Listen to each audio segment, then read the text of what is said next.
아이 참, 사돈어른 참 갑갑하네. 상견례에 양복 입고 온 거 보고 알았지만 이렇게 꽉 막힌 사람일 줄이야. 수준 차이가 나서 원 결혼은 둘이 잘 사는 게 중요한 거지. 주변 사람 눈치를 왜 이리 보세요? 수준을 논할 문제는 아닌 것 같은데요? 그럼 사돈어른께서 준비 다 하실 겁니까? 아니, 그걸 왜 우리가 다 합니까? 이 말까지는 안 하려고 했는데 그쪽 아들이 집이라도 해왔습니까? 그냥 결혼식 간단하게 하자는 건데 왜 이렇게 상황을 복잡하게 만듭니까? 이야기 속 주인공 최영수 씨와 아들 최기환 씨의 이야기입니다. 최영수 씨는 웬만하면 아들이 좋아하는 사람과 결혼시키려고 했습니다. 하지만 아무리 아들이 좋아해도 이 결혼을 강행하면 나뿐만 아니라 아들까지 지옥 같은 삶을 살게 될 거라는 생각 때문에 상견례 자리에서 박차고 나왔다고 합니다. 최영수 씨는 60년 평생 살면서 그날 느낀 감정을 아직까지도 잊지 못한다고 합니다. 이렇게 무례한 집안에서 자란 사람이라면 사돈은 물론이고 길 가다 스치는 사이도 되고 싶지 않다고 합니다. 곰곰이 생각해 보니 그동안 느꼈던 찝찝한 느낌이 단순한 기우가 아니었다는 걸 깨달았습니다. 아들 기환이 전 예비 며느리를 데리고 왔을 때부터 성격이 조금 유별나다 생각했다고 합니다. 지금부터 최영수 씨의 이야기를 직접 들어보겠습니다.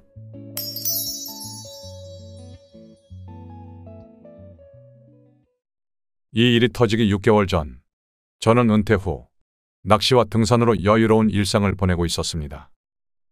우리 아들 기환이는 오랜 유학 생활을 마치고 돌아와 명문대를 졸업한 후 억대 연봉을 받는 탄탄한 직장에서 일하고 있었죠.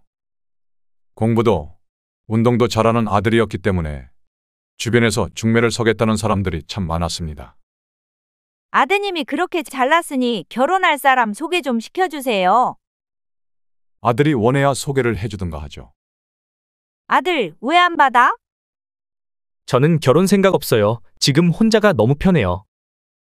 그래도 자식 하나는 둬야 하지 않겠냐? 때가 되면 하겠죠. 지금은 생각 없어요. 원하는 신부가 나타나면 어련히 하겠죠. 그렇지, 기환아? 기환이는 어릴 때부터 자기 주장이 강하고 목표가 뚜렷한 아이였습니다. 결혼도 본인이 알아서 할 거라고 생각했기에 저는 아들의 의견을 믿고 따라주기로 했습니다. 그러던 어느 날 아침, 제가 낚시하러 나가기 전 기환이가 방에 와서 뜻밖의 말을 꺼냈습니다. 아버지, 저 결혼하려고요. 정말 저랑 잘 맞는 여자를 만났어요. 그 순간 저는 귀를 의심했습니다. 결혼은 안 하겠다고 단호하게 말하던 아들이 갑자기 결혼하고 싶은 여자가 생겼다니 당황스럽기도 하고 어떤 여자인지 궁금했습니다. 뭐 하는 친구인데? 같은 회사에 다니는 회계팀 직원이고 저보다 2살 어려요. 무엇보다 일도 꼼꼼하게 잘하고 일단 저랑 성격이 정말 잘 맞아요. 결혼에 무관심하던 아들이 이렇게 진지하게 여자친구를 소개하니 저도 기대가 생기더군요. 얼마 지나지 않아 기환은 그 여자를 집에 데리고 왔습니다. 상견례 전에 가볍게 얼굴을 볼 겸 가까운 식당에서 식사를 했죠. 며느리라는 칭호도 이제는 아깝네요. 그 여자의 이름은 김지연이었습니다. 처음 만났을 때 지연이는 싹싹하고 참 바른 것처럼 보였습니다. 얼굴이 예쁘장한 것이 차분하니 여성스러워서 아들이 왜 이 친구를 선택했는지 이해가 갔습니다. 자연스럽게 이런저런 이야기를 하다가 저는 가볍게 물어봤습니다. 지연이라고 했나? 둘이 같이 회사에서 일한다면서? 네, 맞아요. 제가 저희 팀에서 성과가 좋아서 이번 달에 승진해서 팀장 자리에 있어요. 어? 그래? 얼굴 보니 그럴 줄 알았어. 똑똑한 친구로구나. 사실 그래서 결혼해서 아이를 가지는 것도 고민이에요. 제가 없으면 저희 팀이 잘 안 돌아가거든요. 윗사람들도 저 없으면 큰일 난다고 결혼하지 말라고 하실 정도예요. 지연이는 정말 일을 열심히 해요. 제가 옆에서 많이 배워요. 저희 팀에서 저만큼 성과가 좋은 사람은 없었어요. 그래서 회사에서도 자꾸 일을 맡기는데 좀 부담스럽긴 해요. 그래도 이왕이면 열심히 해야죠. 그렇게 대화는 예비 며느리의 자랑으로 가득 채워졌습니다. 첫 만남 자리에서 지나친 자기 자랑 때문인지 시간이 지나면서 영수 씨는 묘하게 불편한 느낌이 들기 시작했습니다. 그래도 식사 한 끼 했다고 서로를 완전히 알 수는 없으니 그냥 넘어갔습니다. 하지만 지금 생각해보니 그 쎄하고 불편한 느낌을 무시하지 말았어야 했습니다. 며칠 후 아들과 집에서 술 한잔하며 결혼 이야기를 나누게 됐습니다. 기환아, 너 모아둔 돈 얼마 있니? 회사 다니면서 어찌저찌 모은 돈 1억 정도 있어요. 지연이는 5천만 원 정도 모았다고 하고요. 아들이 제대로 일한 지 얼마 안 됐는데도 열심히 모았다는 생각에 대견스러웠습니다. 그래서 결혼할 때 주려고 조금씩 모아둔 돈을 건네며 말했습니다. 많지는 않아도 너 결혼할 때 주려고 이 아버지가 조금씩 모은 거다. 아, 아버지 이런 거 안 주셔도 돼요? 받아라. 많지도 않아. 결혼할 때 이것저것 사고 집 알아보려면 생각보다 돈이 많이 들거든? 2억으로 집까지 다 할 수 있을지 모르겠다. 아버지, 조금 부족하더라도 전세로 시작해서 조금씩 모아서 늘려봐. 살면서 그런 재미도 있는 거니까. 감사합니다. 아버지, 잘 살아볼게요. 그나저나 상견례 날짜는 아직 얘기 안 해봤니? 아, 맞다. 아버지, 지연이 부모님께서 우리 둘 다 적은 나이가 아니니 최대한 서두르자고 하셨어요. 그래? 그럼 서둘러 준비해봐. 상견례 날짜는 잠시만 달력 좀 보자. 아, 아버지. 상견례 날짜는 10월 11일이고요. 안양에서 뵙기로 했어요. 저는 아들의 일방적인 상견례 통보에 당황스러워 물었습니다. 안양? 안양에서 왜 해? 지연이 부모님이 그쪽에 사시고 그날이 괜찮다고 하셔서요. 아, 그래서 이미 결정이 난 거야? 네. 상견례는 원래 여자 쪽에 맞추는 거라고 들었어요. 그게 맞지 않아요? 어디서 하느냐가 뭐가 중요하겠니? 그래, 알겠다. 그렇게 하자고 말씀드려. 결혼하기 전부터 사돈과 이런 걸로 기싸움을 하고 싶지 않았습니다. 저도 중요한 건 아들이 결혼해서 잘 사는 것이지 상견례 장소가 아니었기 때문이죠. 제 아내는 작년에 유방암 수술을 받고 몸이 안 좋아 병원에 누워 있습니다. 수술 후 나온 조금의 국가 지원금과 일하면서 여기저기서 긁어 모아둔 돈 2억 정도를 아들에게 주었습니다. 아내도 상견례 자리에 참석하면 좋았겠지만 몸 상태가 좋지 않아 사돈과 따로 통화만 하기로 하고 결혼식장에서 보기로 했습니다. 저는 상견례를 위해 지난주에 백화점에서 양복을 사고 새 구두도 마련했습니다. 얼마 만에 입어보는 양복인지 직접 입어보니 마음이 두근거렸습니다. 상견례가 처음이니 다들 서먹서먹할 텐데 어떤 말을 꺼내야 할지 고민돼서 인터넷 검색도 해보고 지인들에게 물어보기도 하며 설레이는 마음으로 내심 기대를 했었습니다. 그렇게 드디어 상견례 날이 다가왔습니다. 그날 아침 저는 일찍 일어나 옷을 차려입고 머리도 깔끔하게 정리했습니다. 과하지 않으면서도 단정하게 보이려고 최대한 신경을 썼죠. 이 정도면 괜찮겠지 하면서도 혹시 너무 격식을 차린 게 아닌가 걱정되기도 했습니다. 결혼은 두 사람만의 일이 아니라 양가의 첫 만남이기 때문에 그만큼 중요한 자리라는 걸 잘 알고 있었습니다. 그래서 작은 부분까지 신경을 안 쓸 수 없었습니다. 예약해둔 자리에 직원이 저희를 안내해 주었고 다행히 사돈어른과 지연이보다 저희가 먼저 도착했습니다. 지연이네 부모님 차가 하얀색 그랜저라던데 아마 이쯤 주차하시겠지? 그래, 오실 때 되면 오시겠지. 저는 고개를 끄덕이며 대수롭지 않게 대답했지만 속으로는 점점 더 긴장이 되기 시작했습니다. 아들이 잠시 화장실에 간 사이 저는 물 한 잔을 마시며 오늘 어떤 이야기를 나눠야 할지 머릿속으로 정리했습니다. 양가의 첫 만남이니 좋은 인상을 남겨야겠다는 생각에 이것저것 고민하게 되더군요. 창문 밖 주차장 쪽을 바라보며 혹시 저분들이 사돈이 아닐까 하며 마음이 괜히 떨렸습니다. 잠시 후 정말 하얀색 그랜저가 발레 파킹을 받는 게 보였습니다. 심장이 더 빠르게 뛰기 시작했죠. 차에서 내리는 60대 중년 부부를 보면서 아, 드디어 오셨구나 싶었습니다. 그런데 순간 저는 눈을 의심할 수밖에 없었습니다. 두 분 모두 깔끔한 정장을 입고 있을 줄 알았는데 글쎄, 빨간색 추리닝을 입고 내리는 게 아니겠습니까? 두 부부는 커플 내복같이 생긴 딱 달라붙는 빨간색 추리닝 패션을 입고 식당 문을 열고 들어왔습니다. 제 쪽으로 걸어오는데 표정 관리를 할 수가 없어서 일단 그냥 못 본 척했습니다. 상견례 자리에서가 아니더라도 이런 패션은 살면서 처음 보는 옷차림이었기에 너무나도 당황스러웠습니다. 이쪽에 앉으세요. 감사합니다. 정말 다행히도 그분들은 사돈이 아니라 옆 테이블 사람들이었습니다. 가슴을 쓸어내리며 안도의 한숨을 쉬는 순간 그 뒤에서 낯익은 얼굴이 보였습니다. 바로 지연이었죠. 지연과 함께 걸어오는 중년 부부가 진짜 사돈이었습니다.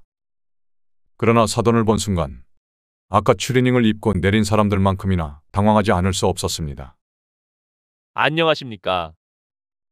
사돈 내외는 저희와는 달리 아주 캐주얼한 복장을 하고 있었습니다. 저는 어찌할 바를 몰라 당황한 채로 웃으며 농담처럼 말했습니다. 안녕하세요. 제가 너무 과하게 차려입었나 보네요. 아니에요. 이게 제 본 모습입니다. 이제 가족이 될 사이인데 가식 부릴 필요 없잖아요. 웃으면서 농담처럼 던진 사돈 어른의 말을 듣는 순간 저는 속으로 복잡한 감정이 들었습니다. 가족이 될 사람끼리 솔직하게 지내자는 말은 이해되지만 상견례라는 첫 만남에서 이렇게 편하게 나오는 게 과연 맞는 걸까 싶었죠. 저도 모르게 옷매무새를 다시 한번 점검하면서 이 자리가 어떻게 흘러갈지 걱정이 되기 시작했습니다.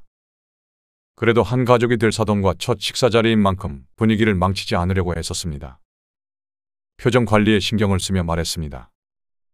일단 앉으시죠. 요즘 인기 많은 메뉴라고 해서 미리 코스 요리로 준비해놨는데 입맛에 맞으실지 모르겠습니다. 저희도 한식을 좋아해서 괜찮습니다. 코스 요리가 차례대로 나오며 식사에 집중했고 어색했던 분위기가 조금씩 풀리기 시작했습니다. 사돈 어른, 은퇴하셨다고 들었는데 요즘은 어떻게 지내십니까? 지연 아빠는 요즘 골프가 유일한 낙이에요. 주말마다 맨날 필드에 나가서 살아요. 아, 골프 치고 집에서 TV나 보며 쉬죠. 은퇴하면 다 비슷하지 않습니까? 큰일 없으면 그게 제일이지요. 맞습니다. 저도 은퇴하고 낚시하는 게 유일한 취미입니다. 그 재미로 살아요. 그 순간 사돈 어른은 갑자기 저를 바라보며 웃음을 터뜨렸습니다. 아, 낚시요? 저는 그런 거 질색입니다. 그거 참 시간만 낭비하는 거 아니겠습니까? 가만히 앉아서 물고기만 기다리고. 사돈 어른의 말투는 지나치게 캐주얼했으며 마치 저를 그냥 친한 친구 대하듯 하는 것처럼 보였습니다. 저는 속으로 조금 불편했지만 웃으며 맞장구를 쳤습니다. 아, 지루하다고 느낄 수도 있죠. 사람마다 다르니까요. 근데 저는 그 기다리는 시간이 멍 때리면서 힐링이 됩니다. 저는 당황했지만 최대한 표정 관리를 하려고 노력했습니다. 사돈 어른은 자신의 말이 남에게 어떻게 들리는지 전혀 신경 쓰지 않는 것 같았습니다. 처음 옷차림에서 느껴졌던 것처럼 그의 말과 행동에서도 기본적인 예의가 없다는 생각이 들었습니다. 그래도 분위기를 망치지 않으려고 대화에 집중했고 식사가 이어지면서 자연스럽게 자녀들 결혼 준비 이야기로 흘러갔습니다. 요즘 애들은 정말 결혼을 늦게 하는 것 같아요. 저희 때만 해도 30살만 넘으면 노처녀, 노총각 소리 들었었는데 우리 때랑 많이 다르죠. 지연이 친구들만 봐도 결혼을 아예 안 하는 애들이 참 많더라고요. 여자 능력 있으면 굳이 결혼을 해야 하나 싶어요, 사실. 이때 사돈 어른은 기다렸다는 듯 하고 싶은 말을 꺼냈습니다. 결혼식 말인데 그냥 친인척들만 부르고 스몰 웨딩으로 하는 게 낫지 않겠습니까? 뭐하러 큰 돈 쓰고 복잡하게 합니까? 요즘 세상에 그런 거 다 의미 없잖아요? 상견례 자리에서 갑작스럽게 꺼낸 사돈 어른의 질문에 아무 생각이 없는 건지 딱히 결혼 생각이 없는 건지 구분이 되지 않았습니다. 저는 태연한 척 대답했습니다. 글쎄요, 결혼식은 모두에게 중요한 행사이기도 하고 애들 의견도 중요하니까요. 그 부분은 좀 더 생각해봐야 하지 않을까요? 솔직히 복잡한 결혼식보다는 간단하게 가족끼리 모여서 식사하는 게 더 낫지 않습니까? 결혼이란 게 서류 한 장 쓰고 끝나는 건데 뭐하러 그렇게 돈 쓰고 난리예요? 상의가 필요하다는 저희 의견은 아예 안 들렸나 봅니다. 저는 특별한 이유가 있지 않은 이상 하나뿐인 아들의 결혼식, 남들 하는 것처럼은 하고 싶었습니다. 사돈 어른의 말투에서 느껴지는 가벼움과 무례함은 도를 넘은 것 같았지만 저는 최대한 침착하게 대응하려 했었습니다. 아무리 그래도 한 번뿐인 결혼식인데 식은 제대로 올려야 하지 않겠습니까? 아이 참, 사돈어른 참 갑갑하네. 상견례에 양복 입고 온 거 보고 알았지만 이렇게 꽉 막힌 사람일 줄이야. 한번 생각해 보세요. 요즘 시대가 어떤 시대인데요? 결혼식에서 돈 벌어 처먹으려고 하는 거예요. 그거 다 돈 낭비입니다. 그냥 차라리 간단하게 하고 그 돈으로 애들 집이라도 도와주는 게 낫지 않습니까? 저는 어처구니가 없어서 할 말을 잃었습니다. 처음에 그냥 농담으로 던진 말인가 생각했는데 이제는 똥고집처럼 보였고 옆에 안 사돈도 불편해 보였지만 남편의 이런 행동이 한두 번이 아닌 듯 체념한 듯 보였습니다. 너희는 어떻게 생각하니? 저는 집에 욕심 없어요. 결혼식 줄이고 아낀 돈으로 집 말고 여행비로 쓰면 좋을 것 같아요. 아빠 말씀처럼 형식보다는 제 행복이 더 중요하니까요. 오빠는 어때? 지연의 천연덕스러운 대답의 순간 저는 멈칫했습니다. 그 아버지의 그 딸이구나 하는 생각이 들었습니다. 지연아. 나는 그래도 결혼식은 해야 하지 않을까 싶어. 결혼은 우리 둘만 좋자고 하는 게 아니라 부모님들 모시고 친구들도 초대하는 자리잖아. 오빠, 우리 얘기했었잖아. 결혼식 이런 거보다 좀 더 실용적인 걸 선택하자고. 부모님도 그게 더 좋다고 하시고 우리 행복이 더 중요한 게 맞긴 맞잖아.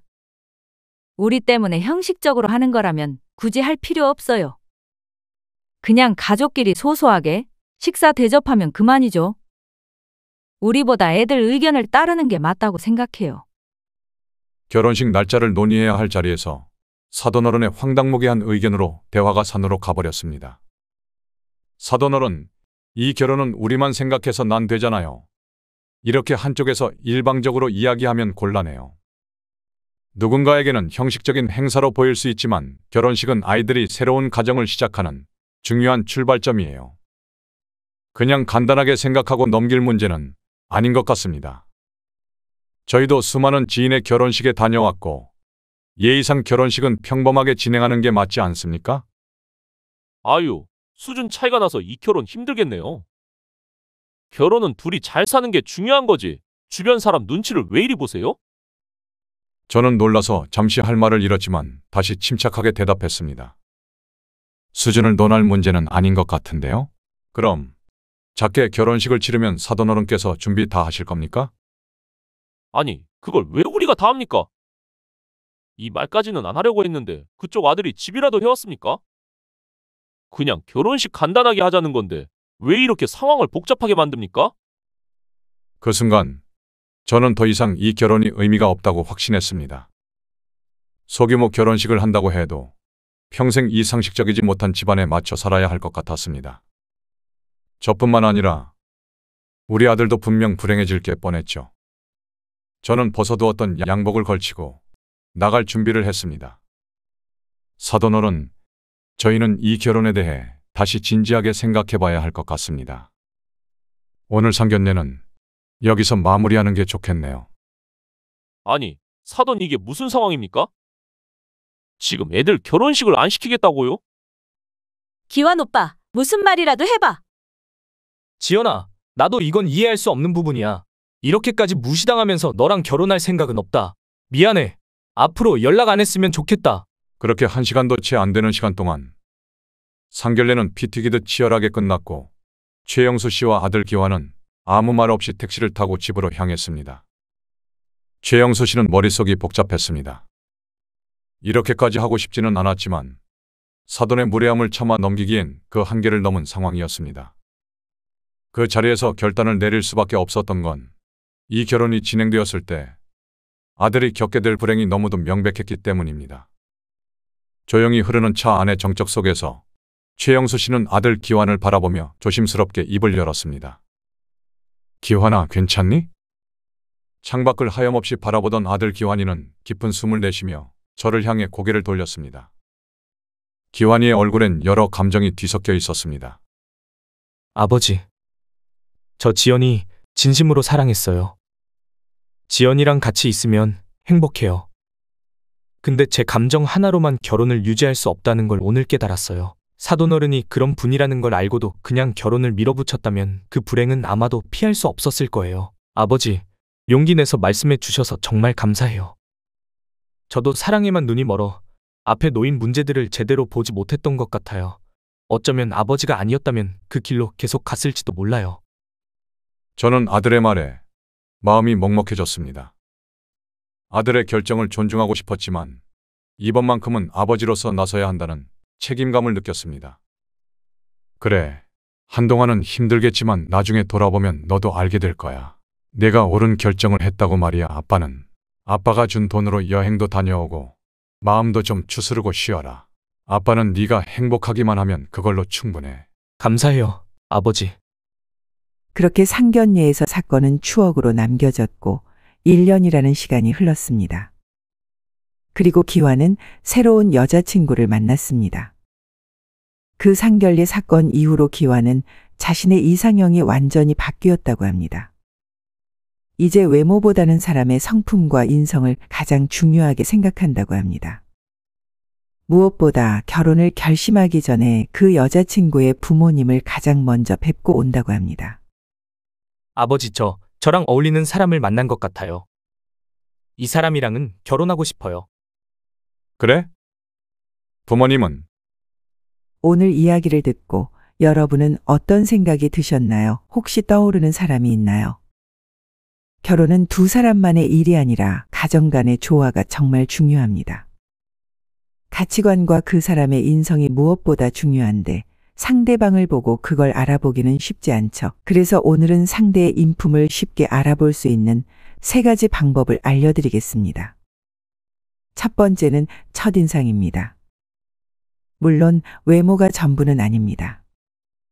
하지만 첫인상에서 보이는 작은 신호들이 있습니다. 그 사람의 옷차림만 봐도 평소 행동이나 스타일을 알 수 있죠. 오늘 사연처럼 캐주얼한 복장을 입은 사람이라면 자유분방하고 터프한 성격일 가능성이 높습니다. 하지만 아무리 터프한 성격이라도 우리나라에서는 예의라는 게 중요합니다. 희격식을 차려야 하는 행사나 중요한 자리에서는 상대방에 대한 배려가 옷차림부터 시작됩니다. 아무리 개성 있는 성격이라도 자리에 맞는 복장을 입는 것이 예의입니다. 두 번째는 상대방의 말과 행동입니다.